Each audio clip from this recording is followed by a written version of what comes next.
Հայաստանի Հանրապետության մեծարգո վարչապետ, ազգային ժողովի հարգարժան փոխոսնակներ, հարգելի պատգամավորներ, կառավարության հարգելի անդամներ, սիրելի ժողովուրդ։ Նախ թույլ տվեք շնորհակալություն հայտնել նաև այս ամբիոնից ոստիկանության օրվա առթիվ։ Ոստիկանությունը հիրավի պետության ողնաշարն է, պետության ուժն է, կարողությունը, պետականության շարունակականությունն ապահովող հենասյուներից մեկը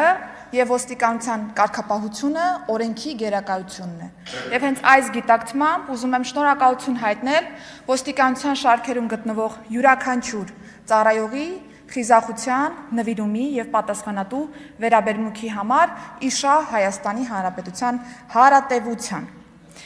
Անդրադառնալով կառավարության ծրագրի կատարման առաջընթացի վերաբերյալ զեկույցին, հարգելի գործընկերներ, պետք է փաստեմ, որ իրականացվել է լայնածավալ եւ համակողմանի աշխատանք կառավարության կողմից այս ոլորտում եւ մի քանի հիմնական ցուցանիշներ նշեմ, հետո կանդրադառնամ արդեն ավելի դետալային աշխատանքներին։ Առաջինը եւ ամենակարևորը, ինչպես նաեւ Հանրապետության վարչապետը նշեց, անկախությունից ի վեր 2025 թվականը առաջին տարին է, երբ մեր քաղաքացիների միգրացիոն դրական սալդո ունենք։ Սա նշանակում է, որ արտագաղթը վերափոխվել է ներգաղթի եւ սա հիրավի հաստատված խաղաղության ոլորտային բարեփոխումների արդյունք է։ Երկրորդը, Հայաստանը միակ պետությունն է, ում հետ Եվրոպական միությունը ակտիվ երկխոսություն է վարում վիզաների ազատականացման թեմայով եւ Հայաստանը միակ պետությունն է, որը ռեկորդային ժամանակահատվածում երկխոսությունից հետո ստացել է գործողությունների ծրագիրը։ Հայաստանը ներդնում է Եվրոպական միության նոր ստանդարտին համապատասխան կենսաչափական համակարգ։ Ներքին գործերի նախարարության համակարգում հանրային ծառայությունների ոլորտում աննախադեպ ծավալի թվայնացման աշխատանքներ են իրականացվում։ Հայաստանը ընդգրկվել է World Travel Index-ի ճամփորդության համար աշխարհի ամենաապահով երկրների ցանկում եւ 193 երկրների շարքում 13-րդ տեղում է 90.27 ինդեքսով։ 2025 թվականի ամփոփ վիճակագրությամբ Հայաստանում կատարված հանցագործությունների եւ դրանցով հարուցված վարույթներով 2024 թվականի համադրությամբ ունենք 3.2% հանցավորության նվազում, ինչն իսկապես իրավապահ համակարգի համակարգված եւ արդյունավետ աշխատանքի արդյունքն է։ Հայաստանի ճանապարհներին 2024-25 թվականների հանրագումարով խնայվել է 95 կյանք, չնայած տրանսպորտային միջոցների անընդհատ աճին։ Աճել է ոստիկանության նկատմամբ վստահության մակարդակը հասցնելով հարցվածների 61%-ի։ Չնայած արտակարգ դեպքերի եւ պատահարների թվի աճին 2025 թվականին դրանց հետևանքով տուժածների թիվը նվազել է 1601-ով, իսկ զոհերի թիվը 59-ով։ Իսկ այժմ ավելի մանրամասն, հարգելի գործընկերներ։ Անդրադառնալով միգրացիա եւ քաղաքացիության ոլորտին, ուզում եմ նշել, որ մենք ստացել ենք արդեն գործողությունների ծրագիրը ՀՀԵՄ վիզաների ազատականացման երկխոսության շրջանակներում եւ պիտի փաստեմ, որ սա նաեւ վերաբերում է այն ոլորտներին, որոնք հենց կառավարության բարեփոխումների օրակարգում են։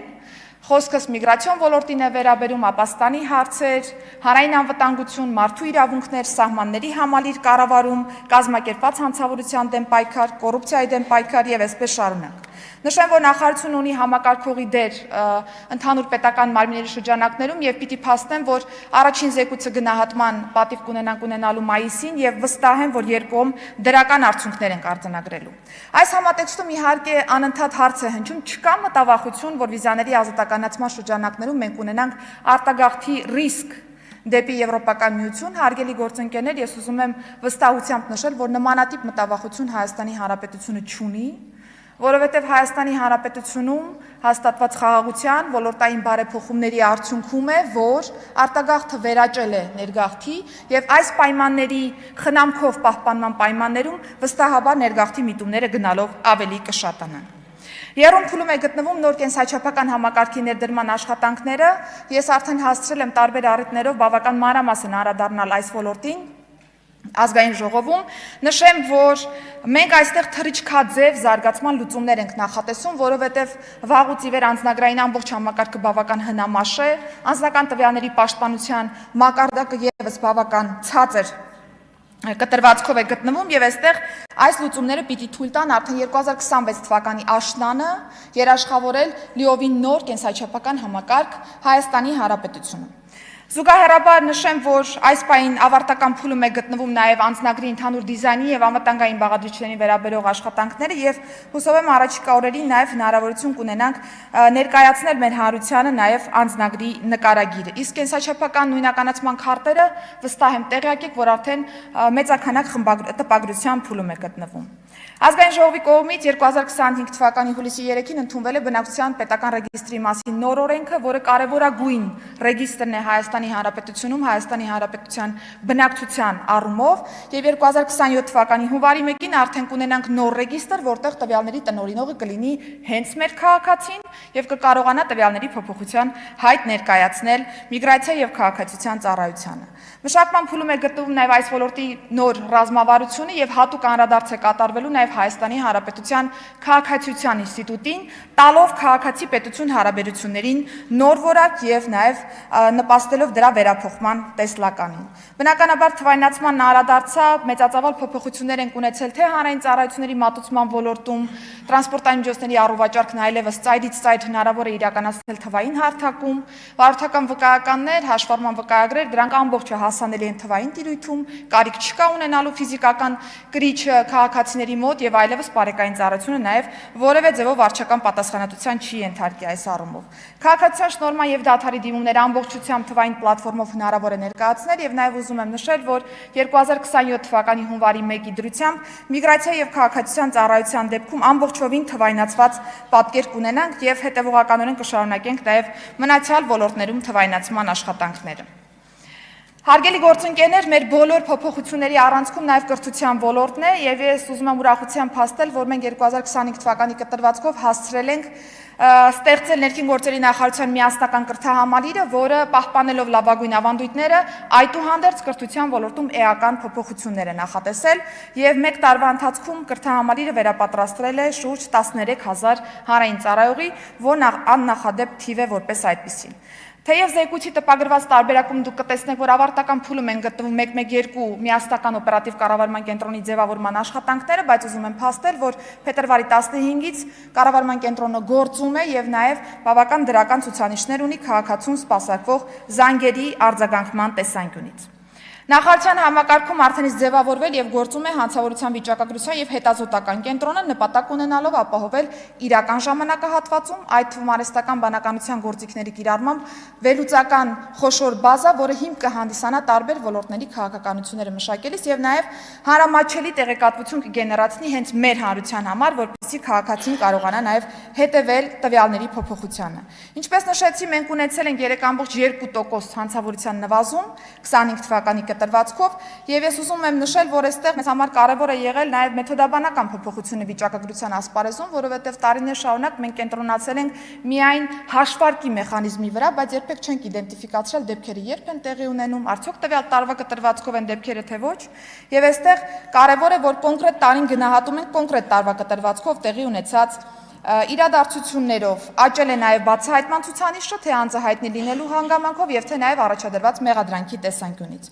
Խոսելով հանցավորության դեմ պայքարի մասին, ես չեմ կարող չխոսել նաև քրեական ենթամշակույթի մասին, որովհետեւ տարիներ շարունակ մենք ավելի ամրապնդել եւ ավելի ուժեղացրել ենք քրեական ենթամշակույթը Հայաստանի Հանրապետությունում, ինչու, որովհետեւ կա այն ընկալումը, որ բռնությանը կարող է պատասխանել ավելի ուժեղ բռնությամբ եւ հարցը կկարգավորվի, կամ հարցի լուծմանը պետք է ներքաշել ոչ թե պետական մարմիններին, այլ քրեական տարբեր հեղինակություններին, իհարկե հարցը կլուծվի, բայց ինչ ենք տեսնում պրակտիկայում, որ նմանատիպ իրադարձությունները հանգուցալուծվում են ողբերգական իրադարձություններով, տեղի ունենում տարբեր հանցագործություններ եւ մեզ մոտ կարևորագույն սկզբունք է, սա ոչ թե ընտրություն է, հարգելի գործընկերներ, այլ սկզբունք է, որ մենք հանրային զրո հանդուրժողականություն ունենանք քրեական ենթամշակույթի նկատմամբ եւ դրանով հասնենք շոշափելի արդյունքների տարբեր ոլորտներում։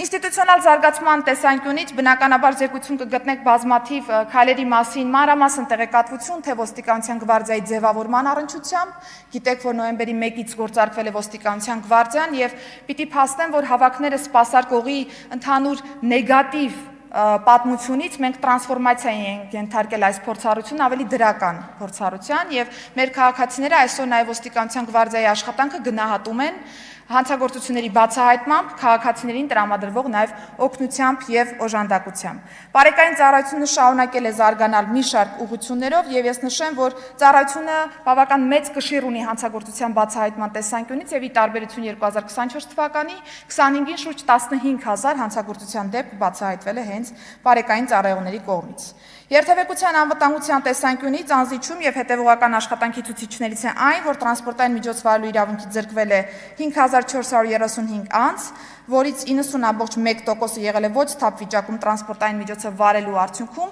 չնայած տարբեր քաղաքական շահարկումների հարգելի գործընկերներ, այս վարչարարության հետևանքն է այն, որ մենք 95 կյանք կարողացել ենք փրկել Հայաստանի Հանրապետության ճանապարհներին։ Քրեական ոստիկանության տեսանկյունից մենք տարվա կտրվածքով արձանագրել ենք պետությանը եւ համայնքին պատճառված 25 միլիարդ դրամի չափով վնասի բացահայտման դեպքեր, կան հարուցված քրեական վարույթներ եւ նաեւ վերականգնված միջոցներ։ Թմրամիջոցների Ապոնի շրջանառության մասով պարզապես մի թվի անդրադառնամ, տարվա կտրվածքով Ապոնի շրջանառությունից դուրս է բերվել շուրջ 768 կիլոգրամ թմրամիջոց, ընդ որում վարչապետի հանձնարարականով քրեական ոստիկանությունը այդ տարվա կտրվածքով առավելապես կենտրոնացած է եղել թմրամիջոցների արտադրության եւ ներմուծման շղթայի վրա, եւ սա է պատճառը, որ ռազմավարական այսպիսի որոշման կայացման եւ իմպլեմենտացման արդյունքում մեզ հաջողվել է շատ ավելի մեծ խմբականակ դուրս բերել շրջանառությունից եւ բացառել հետագայում սրանց մանր չափերի շրջանառությունը։ Բնականաբար Ապոնի զենք զինամթերքի շրջանառության դեմ պայքարը եւս մեր թիրախում է եղել եւ տարվա կտրվածքով 42.2%-ով ավելի միավոր զենք զինամթերք է առգրավել։ Անդրադառնալով մարդկային ռեսուրսների կառավարման համակարգի խորքային փոփոխությանը, ուզում եմ նշել, որ մենք 2025 թվականին ներդրել ենք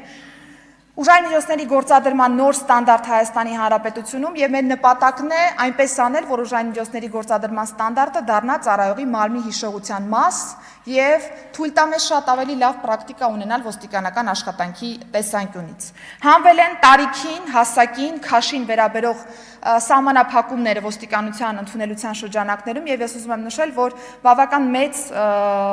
էյֆորիկ վիճակ ենք այս պայծրությամբ նկատում տարբեր ընդունելությունների շրջանակներում, որովհետեւ սա ոգևորել է մեր քաղաքացիներին եւ բազմաթիվ են այնպիսի անձինք, որոնք 35-ն անց են եւ դիմել են այս ընդունելության շրջանակներին մասնակցելու համար։ Շարունակվել է նաեւ ոստիկանության ատեստավորման գործընթացը, դիմել է ոստիկանության 99525 ծառայող, որից ատեստացիան հաղթահարել է 4627-ը։